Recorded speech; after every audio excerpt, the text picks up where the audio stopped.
But the actual fact is that when you take a look at this phase that Jake has talked about, and of course Steve referred to this morning, this is really phase 2. Phase 1 was the resurgence, which essentially you also would have heard about, very public, around changing the way that the organization was not only reporting out, but also even going to market and creating basically our future, or setting that if you'd like, the launch pad. So this is the growth strategy. Now the growth strategy, you'll have heard that environmental sustainability, human behavior, and the changing role of print are the 3 cornerstones associated with this strategy. The one on sustainability goes all the way back 80 years to the 3 loves of Ricoh, of course. And one of the things that you'll see is that we're walking around, some of us are walking around with these pins. This is relative to the COP21, it's relative to the Paris Agreement, it's relative to the United Nations perspective on the 17 SDGs, or Sustainability Development Goals. And Ricoh subscribes to and is focused in on 8 of those 17. And as is our history, in terms of what we do when we build a factory, it's zero waste factory.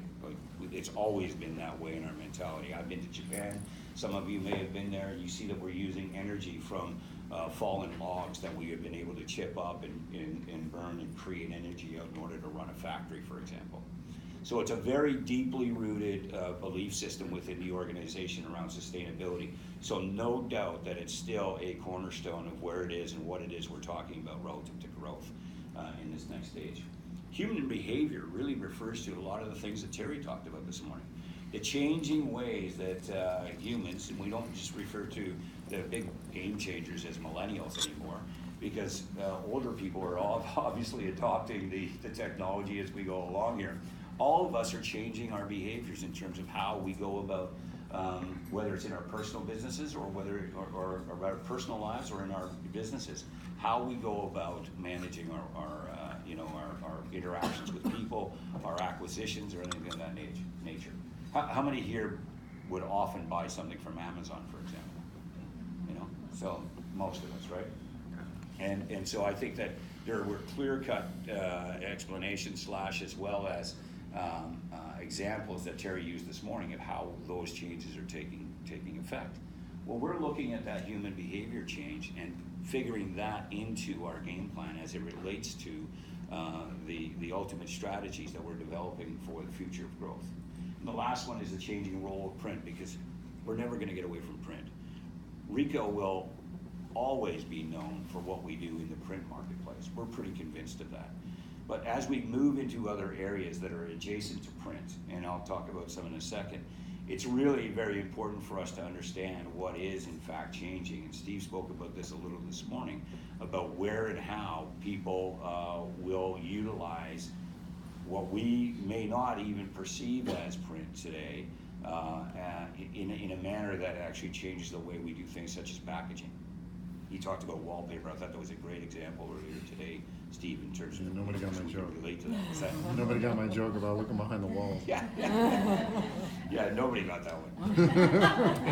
so I'm still using it. I'm here till Thursday, so yeah. 7 to 9 every day. Keep coming up. The changing area of print that we're talking about. So it was mentioned fabrics, for example. We're wearing a fabric that's got print on it. You take a look at being able to print on thread versus paper, or substrates that we're very commonly known of. We're thinking, why shouldn't we be in that business?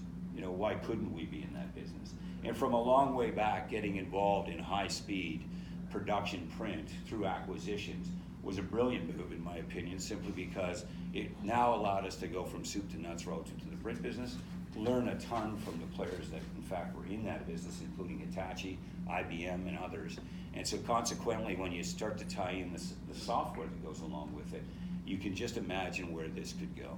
I loved the example that he used this morning of that Cincinnati waterfront, where there were the steamships, and then in behind there was the boiler repair shop, and all of the things that can change within our world.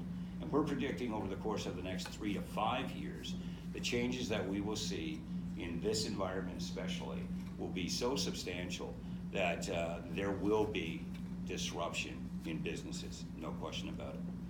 Being on the front part of that curve, not necessarily the bleeding edge all the time, because I don't think that Ricoh's necessarily viewed as always being on the bleeding edge, but we're not far behind it.